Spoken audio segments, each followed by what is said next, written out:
Minahal nga mga kaigsunan, karon atong tan-awon ang sambingay sa mga minas nga gisulat sa Lucas Kapitulo 19. Adunay pipila nga nag-isip sa sambingay sa minas nga pareha sa sambingay sa mga talento. Apan ang matag usa adunay laing-laing espirituhanon nga kahulugan. Sa yanong pagasulti ang sambingay sa mga talento nagpasabot nga ang pag-ila sa Ginoo gibase sa kung unsa ka maayo ang imong pagtuman sa imong mga misyon sa mga talento nga gihatag. Ang paghimo og misyon sa ngalan sa Ginoo dili mahimo pinaagi lamang sa pisikal nga mga talento. Nagkinahanglan kini og espirituhanong mga abilidad nga nagpasabot og espirituhanong mga talento sa pagtuo, paglaom ug gugma. Unsa ang espirituhanong kahulugan sa sambingay sa mina? Ang kapitulo nagsugod sa usa ka storya bahin kang Zakeo, usa ka punuan nga maniningil sa buhis. Ang Lucas Kapitulo 19 versikulo 10 nagrecord sa mga pulong ni Jesus kay miani ang anak sa tawo aron pagpangita o pagluwas sa mga nawala. Ang sambingay nga gidugang niini nga mga pulong mao ang sambingay sa minas ug may kalabutan sa kaluwasan. Ang bersikulo 11 sa pasahe karong adlaw nagsulat, samtang naminaw sila niini misugilon si Jesus ug usa ka sambingay ngadto kanila.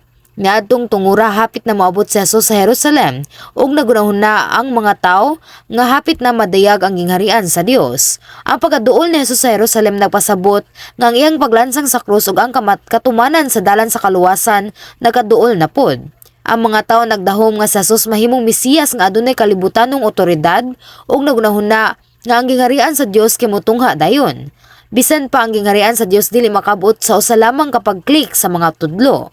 Gusto ni Jesus nga itudlo sa mga tawo ang kamatuoran pinaagi sa sambingay sa minas. Ako nagampo sa ngalan sa Ginoo nga kamo usab makasabot sa kabubuton sa Dios, mamunga sumala ni ana og mahimong kalipay sa Dios pinaagi sa pulong karong adlaw. Minahal nga mga kaigsunan, atong tan-awon sa detalyado ang espirituhanong mga kahulugan sa sambingay sa minas pinaagi sa pasahe karon. Ang bersikulo 12 hangtod sa 13 nagsulti kanato, musa mingon siya. May usa ka langdong tawo nga moadtuay sa usa ka layong nasod aron himuong hari ug human ni ana mo pauli sa ilaha. Sa wala pa siya mugikan gipatawag niya ang iyang mga napulo ka sulugoon ug gihatagan niya ang tagsa-tagsa kanila ug usa ka salapi ug giingnan sila. Ipatigayon ninyo kini samtang wala ako dinhi. Ang halangdon nga tawo usa ka bilinhong tawo nagtumong kang Jesus. Sa Jesus mianhi niini nga yuta diha sa unod. Kaya naa sa dagway sa Dios esensya, si Jesus mas bilinhon kaysa bisan kinsang gamhanan o adunahang tao sa kalibutan. Ang lain rason nga si Jesus gitandi sa langdon nga tao mao nga si Jesus wala pa ilansang sa krus ni aning panahona. Nagpasabot kini nga si Jesus dili pang manuluwas ni nahimong hari. Unsang girepresenta ni mina? Ang mina may usa ka unit sa salapi nga gitandi ni Jesus sa Espiritu Santo. Sama nga ang landon nga tao nagapod-apod sa mga mina ngadto sa iyang mga sulugoon sa wala pa mobiya. Ang balang espiritu usab miabot sa wala pa madugay human sa pagabanhaw ug pagkayab sa Ginoo. Sa Juan Kapitulo 15 bersikulo 26, si Jesus mingon, muani ang magtatabang nga mao ang espiritu nga nagpadayag sa kamatuoran nga gikan sa amahan. Ipadala ko siya gikan sa amahan ug magasaksi siya mahitungod kanako. Sa mga napulo kami nagibahin nga pareha sa napulo ka mga sulgoon kitang mga magtuto pareha usab nga nakadawat sa usa ka balang espiritu. Kini lahi sa sambingay sa mga talento. Samtang ang mga talento espirituhanong nagpasabot sa hugot nga pagtuo, paglaom ug gugma, ang ubang mga tawo nahimong makadawat og duha ka talento o ugaban kay 5 ka talento. Ang matag usa parehas nga makadawat sa usa ka mina ingon nga ang mina nagrepresenta sa Espiritu Santo. Ang halangdon nga tawo nga naghatag sa matag sa lugoon ug usa ka mina nga plata miadto sa layong nasod aron makadawat og trono ug mobalik. Ang layo nga nasod kay nagtumong sa langit, ang puluyanan sa Dios nga amahan. Dili sama niini nga sambingay ang Ginoo wala maghatag sa balang espiritu sa wala pa moadto sa langit. Ang balang espiritu gihatag human sa pagabanha ug pagkayab sa Ginoo. Ang gamay nga pagbag-o sa hanay sa sambingay adunay usab espirituhanon nga kahulugan. Ang Ginoo nga nagbanhaw sa tulo ka adlaw human sa iyang paglubong, unang nagpakita kang Maria Magdalena ug mipahayag sa iyang pagkabanhaw. Pagkahuman ang Ginoo miadto sa langit, ang puluyanan sa amahan ug nagpakita sa tubangan sa iyang mga disipulo ni anang gabiuna. Human sa iyang pagkabanhaw ang Ginoo ni diretso sa amahan, midawat sa trono ug mibalik sa yuta. Na-record kini sa Mateo Kapitulo 16 bersikulo 28. Sa pagkatinuod sultihan ko kamo, adunay pipilan ni atong nagbarog dinhi nga dili makatilawg kamatayon hangtod nga makita nila nga anak sa tao nga moanhi sa iyang gingharian. Kini nagpasabot nga ang pipila kat mga tinun-an makakita kang Hesus nga anak sa tao nga mamatay mabanhaw pinaagi sa pagdugmok sa gahom sa kamatayon o magpakita diha sa nabanhaw nga lawas ingong hari. Ingon nga gitagna ang mga tinun-an gawas kang Judas Iscariote direktang nakakita sa nabanhaw nga Ginoo. Ang Ginoo nakadawat na sa trono. Busa nganong ang sambingay nag-ingon nga ang halangdon nga tawo kay mihatag sa mina so wala pa moadto sa usa ka layong nasod aron sa pagdawat sa trono.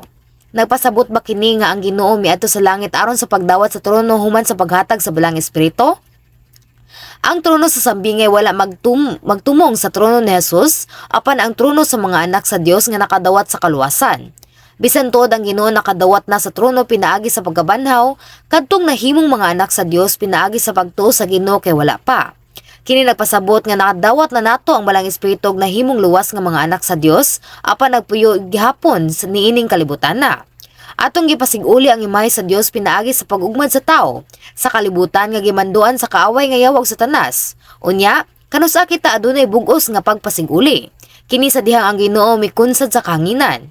Nianang panahona kadtong naluwas mosulod sa pista sa kasal isip pangasaunon sa Ginoo. Sugod ni ining puntuha, sila dili lamang usa ka tawo ni ining yutaa. Sila mga prinsipe ug mga prinsesa sa langit. Sa mga ilang tawhanong lawas na himong nabanhaw nga lawas, ang tanan kay mausab. Unsang gipasabot sa Ginoo diha sa bersikulo 13. Ipatigayon ninyo kini samtang wala ako dinhi. Gisuktihan kita niini nga magnegosyo sa balang espiritu hangtod sa pagbalik sa Ginoo. Unsaon man nato sa pagbuhat sa negosyo uban sa balang espiritu. Ang Mateo kapitulo 13 bersikulo 44 nagsulat, ang gingharian sa langit sama sa usa ka bahandi nga natago sa uma, nga hingkaplagan sa usa ka tawo og gitaguan pag-usab. Ug tungod siyang kalipay milakaw siya og ibaligya ang tanan niyang nabatunan og gipalit kadtong uma. Ang pagbaligya sa tanan natong nabatunan og pagpalit niya nga uma nagtumong sa espiritual nga negosyo. Ug unsay pasabot niini? Ang gitawag sa mga tawo nga ilang mga kabtangan mao ang unudnong mga butang sa kasing-kasing sama sa kailibgon sa unod, mga kailibgon sa mga mata ug ang garbo niini nga kinabuhi, ang mga sala, ang kadautan ug ang kabakakan. Ingon niya kining mga butanga kay tanan gilabay, mahimo nimong maamkon ang usa ka mas maayo nga uma sa kasing-kasing. Busa, bisan unsa ang imong gitanom makapamunga ug maayong mga bunga. Kung mas ugmaron nimo ang imong kasing-kasing uban sa espiritu, mas maayo ang langitnong pulayanan nga imong masulod. Kini nagpasabot nga ang pagbaligya sa mga bakak sa kasing-kasing ug pagpalit sa maayong mga kasing-kasing sa kamatuoran, mao'y espirituhanong negosyo. Samtang ang Ginoo miadto sa langit, ang balang espiritu nga gipadala sa amahan nga Dios nagtabang sa iyang mga anak sa pagbuhat sa espirituhanong negosyo. Ang Juan kapitulo 16 bersikulo 8 nagsulti kanato, sa dihang siya siya magatudlo sa kalibutan mahitungod sa sala, sa pagkamatarong ug sa paghukom. Ang Roma kapitulo 8 bersikulo 26 nag-ingon, sa samang paagi ang espiritu nagtabang usab sa atong kahuyang, kay kita wala mahibalo kung unsay pagampo sumala sa angay natong buhaton. Apan, ang espiritu mismo nangamuyo alang kanato uban ang pag-agulo sa halalum kaayo alang sa mga pulong. Ang balang espiritu sa sulod dili lamang motabang kanato nga makaamgo sa sala, apan makatabang usab kanato sa pagwagtang sa mga sala ug sa pagpadayon sa kaayo pinaagi sa pagampo. Busa, ang pagnegosyo sa balang espiritu nga nagtumong sa mina nagpasabot sa pagtantang sa mga kasalang kinaiya ug daotan gikan sa atong mga kasing-kasing, sa pag-ugmad sa atong mga kasing-kasing uban sa kamatuoran ug sa pagpasiguli sa dagway sa Dios uban sa tabang sa balang espiritu. Sa bersikulo 15, ang halandon nga tawo nakadawat sa trono ug mibalik. Gitawagan niya ang iyang mga sulugoon aron mahibal-an kung unsang negosyo ang ilang nahimo. Ang una miadto kaniya og miingon, "Sir, nakaganansya kong napulo gikan ni atong puhunan nga imong gihatag kanako." Og miingon ang taong halangdon, "Maayo buotan ka nga sulugoon. Kay kasaligan ka man sa gagmayng mga butang, piyalan ko ikaw sa napulo ka syudad." Miadto usab ang ikaduhang sulugoon miingon, "Sir, nakaganansya kog 5 gikan sa puhunan nga imong gihatag kanako." Ang agalon miingon kaniya, "Piyalan ko ikaw sa 5 ka syudad." Bisan pag ang matag o lipon kay parehas nga nakadawat og usa ka mina, ang una nakaganansya og 10 ug ang ikaduha nakaganansya og 5. Ang tubag sa galon lahi kaayo sa matag usa. Sa una nga nakaganansya og 10 ka mina, ang landon nga tawo midayog og miingon, "Maayo pagkabuhat, maayong sulugoon. Tungod kay ikaw nagmatinumanon sa usa ka gamay nga butang pagmando sa 10 ka lungsod." Apan ang ulipon nga nakaganansya og 5 kay kamina kay wala makadawat sa maong pagdayeg. Ang halangdon nga tawo miingon lamang og ikaw mahimong labaw sa 5 ka mga syudad. Layo usab kini nga sambingay sa talento sa Mateo 25. Bisan ang mga ulipon midubli silang kantidad ngadto sa 4 o 10 ka mga talento nga galon midayeg kanila nga managsama nga nagingon. Maayong pagkabuhat, maayog matutom nga ulipon. Ikaw nagmatinumanon sa diyutay nga mga butang, ako magbutang kanimo sa pagdumala sa daghang mga butang. Pagsulod sa kalipay sa imong agalon. Bisan kung ang usa ka tawo adunay daghan o gamay nga talento, ang Dios nagdayeg kanila sa diha nga sila nagbuhat sa ilang labing maayog nagdubli niini. Apan lahi kini sa sambingay sa Minas. Dili kini aron malikayan ang pagsubli sa parehas nga mga pulong, apan siguradong adunay espirituhanong kahulugan nga nasulod niini. Unsang kalainan tali sa paghimo og 10 ka mina o sa usa ka mina og paghimo sa 5 ka mina uban niini. Una, ang tawo nga naghimo og 10 ka mina sa usa ka mina nagpasabot sa usa ka tawo nga nakadawat sa balang espiritu nagkinabuhi nga makugihon sa pulong sa Dios. Ilang gisalikoy ang mga buhat sa unod ug ang mga butang sa unod nga misulod sa hingpit nga pagkabalaan. Busa, nalipay ang Ginoo gidayeg ang tawo nga nakaganansya sa 10 ka mina. Sa ulipon nga nakaganansya og 10 ka mina ang Ginoo mingon, pagbaton og otoridad sa ibabaw sa 10 ka syudad. Ang 10 ka syudad nagtumong sa teritoryo sa yuta. Unya, diin nagapuyo ang langit, ang ulipon nga nakaganansya sa 10 ka mina, ang bugos nga gibalaan. Kini mao ang ikatulong gingharian sa langit. Ang bugos nga gibalaan nga tawo makasulod sa ikatulong gingharian sa langit. Ug kung magmatitud-anon kita sa tibok natong panimalay, makasulod kita sa bag-ong Jerusalem. Unya, diin nagpuyo ang isa nga naghimo sa 5 ka mina nga gihatagan sa 5 ka syudad. Ang 5 ka mina nagrepresenta sa katunga sa kalampusan sa usa ka hingpit nga gibalaan nga tawo. Buti pasabot nga nagkugis siya sa pagwagtang sa kabakakan ug pulihan kini sa kamatuoran apan katunga lang sa paningkamot sa tawo nga nakaganansya og 10 ka mina. Sumala sa hustisya sa Dios nga nagganti sa matag tawo sumala sa ilang binuhat, ang 5 ka syudad nga gihatag kay nagtumong sa ikaduhang gingharian. Tungod kay ang tawo nga adunay 5 ka mina misunod sa labaw sa katunga sa pulong sa Dios, nakaabot sila sa lebel sa pagtuo diin sila mabuhi pinaagi sa pulong, nga mao ang ikatulo nga lebel sa pagtuo. Makasulod sila sa ikaduhang gingharian. Sa laing bahin, ang bersikulo 20 nagingon, ang lain miabot nga nagingon, Sir, ania ang imong salapi, giputos ko gayud kini upanyo. Sa mga termino karon, ang puputos sa usa ka mina sa usa ka panyo nagpasabot nga ibutang lang kini sa pitaka. Ang ulipon walay tuyo nga ibaligya o gipreserba lang kini. Sa bersikulo 21 ang ulipon naghimog mga pasangil nga nagingon, kay nahadlok ako kanimo tungod kay hingpit ra kara ba kaayo. Nagkuha ka sa dili imo og nag-ani sa wala nimong ipugas. Kini supak sa espirituhanong balaod nga nagsulti kanato. Kamo mag-aani sa iyong gipugas. Ang Ginoo nag-ingon nga kini nga mga pasangil kay mga pulong sa usa ka daotang mga tawo. Ang bersikulo 22 nag-ingon, siya miingon kaniya, wala kay hinungdan, gamiton ko ang imong kaugalingong mga pulong sa paghukom kanimo. Nasayod ka man di ay nga ako higpit kaayo, nagkuha sa dili akong nag-ani sa wala ko ipugas. Ngano nga wala mo man ideposito sa bangko ang akong salapi. Madawat ko unta kini nga may tubo sa akong pagbalik. Katong nakadawat sa balang espiritu apan wala makig-away batok sa sala o nagbuhat gihapon sa mga buhat ug mga butang sa unod ug buhat sa mga daotang tao sa sambingay sa mga talento sa Mateo 25, ang ulipon nga nagtipig lamang sa usa ka talento gitawag nga daotan ug tapulan nga ulipon. Ang mga tawo nga adunay mga talento apan wala makatuman sa ilang mga misyon kay mga tapulan. Katong nagtipig lamang sa mina wala mo palayo sa sala o nagpadayon sa pagbuhat sa mga buhat sa unod bisan sa pagpukaw sa balang espiritu. Busa, daotan sila kaysa sa tapulan. Kini nga mga tao usab wala makasabot sa amahan nga Dios ug sa Ginoo sa gugma. Ilang giisip ang Dios ingon usa ka makakahadlok nga usa nga nagsilot ug nagbaso sa Dios sa dihang nahitabo ang kasakitan. Importante nga dili masayop sa pagsabot nga ang Dios nga naghatag kanato sa talagsaong gugma sa hingpit nga pagsakripisyo sa iyang bugtong anak aron sa pagluwas sa mga makakasala. Apan ang mga daotan dili mosulay sa pagwagtang sa sala ug mahimong mabalaan apan nagtigom og mas daotan. Kini naghawas sa ulipon nga nakadawat og usa ka mina apan wala magnegosyo niini ug nagsutig daotang mga pulong. Ang Ginoo miingon ngadto sa mga tawo niini nga matang sa mga bersikulo 23 hangtod sa 24. Ngano nga wala mo man ideposito sa bangko ang akong salapi. Madawat ko unta kini nga may tubo sa akong pagbalik. Unya mingon siya ni adtong nagtindog didto, kuhaa ka ng kwarta nga naa kaniya og gihatag ngadto sa sulugoon nga may napulo ka salapi. Mingon sila kaniya, apan sir, doon na siya napulo ka kwartang bulawan. Unya may tubag siya, sultihan ko kamo nga ang tanan nga naay iya idunggangan apan siya nga wala gayoy iya bisan pa ang jutay nga naa kaniya kuhaon pa gayod. Ang mga tawo nga nakaganansya og napulo ka mina makadawat og dugang. Apan ang walay iya nga nagpasabot sa wala pag negosyo sa mina bisan nga naa kaniya kuhaon pagikan kaniya. Unsay bote pasabot niini?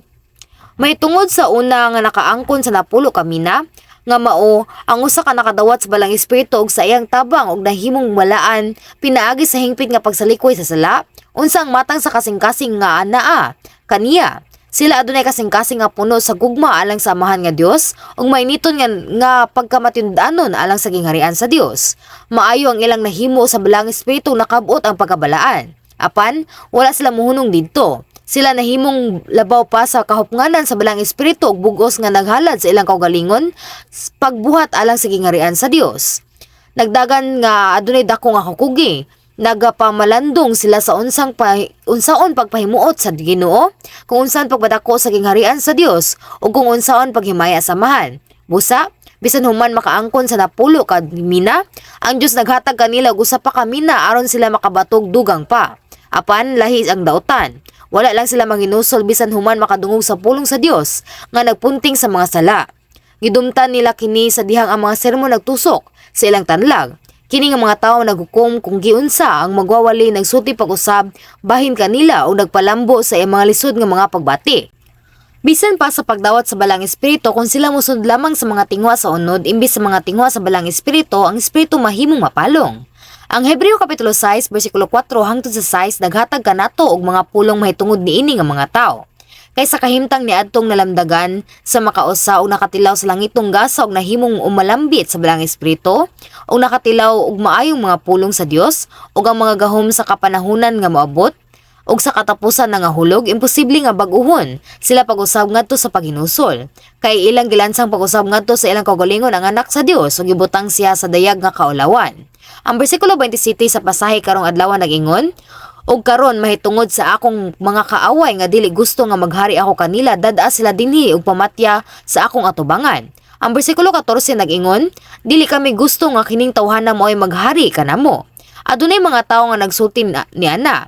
Sila katong dili gusto nga si Jesus mao ang manuluwas. Ang ingon nga mga tawo dito sa panahon ni Jesus ug sa karon nga mga panahon usab. Kini mga tawhana nga ngadto kay makakitag kamatayon. Makadawat sila sa silot sa espirituhanong kamatayon ug maganto sa impyerno hangtod sa kahangturan. Ang mga tawo ba nga dili gusto nga maghari ang Ginoo nagtumong lamang sa mga tawo nga wala moila kaniya? Ang usa ka tawo nga nagtipig lamang sa usa ka mina ug nagpuyo gihapon sa mga sala nga adunay dili balaan nga kasing-kasing dili maingon nga tinuod nga nagtuo nga ang Ginoo mao ang hari sa mga hari ug ang Ginoo sa mga Ginoo. Ang Mateo Kapitulo 7 versikulo 21 nagsulat, "Dili ang tanan nga nag-ingon kanako Ginoo, Ginoo makasulod sa gingharian sa langit, kundi siya nga nagabuhat sa kabubuton sa akong amahan ang nga atua sa langit ang makasulod." Kita nga mituo kang Hesukristo ug nakadawat sa grasya sa kaluwasan, kinahanglan magpasalamat kanunay sa gugma sa Dios ug makugihong magkinegosyo sa balang espiritu hangtod nga kita makaangkon og kapin sa napulo ka mina. Minahal nga mga kaigsunan, nasusi ba nimo ang imong kakugi sa negosyo pinaagi sa pulong karon? Tanan kita parehas nga nakadawat sa usa ka mina. Pila ka mga mina ang imong nakuha hangtod karon? Ang uban tingali nakaganansya lang og 2 o 3 ka mina, ug ang uban 5. Ang uban tingali nakawaton og 8 o 9 ka mina duulan sa napulo. Apan aron mapahimutan ang atong Ginoo ug makadawat sa iyang pagdayeg, kinahanglan maghimo kita og labing menos na 10 ka mina. Kini tungod kay kinahanglan kita musulod sa labing menos ka sa ikatulo ka gingharian sa langit aron ipahayag nga nahimong tinuod nga mga anak pinaagi sa pag-ugman. Hinaot nga magpasalamat kamong tanan sa gugma nga gihatag kaninyo ug mabag-o nga mas madasigon. Ako nagampo sa ngan sa Ginoo nga kamo mahimong mga Kristohanon nga makaangkon og labing menos na 10 ka mina ug mahimong tinubdan sa dakong kalipay sa Dios. Amen.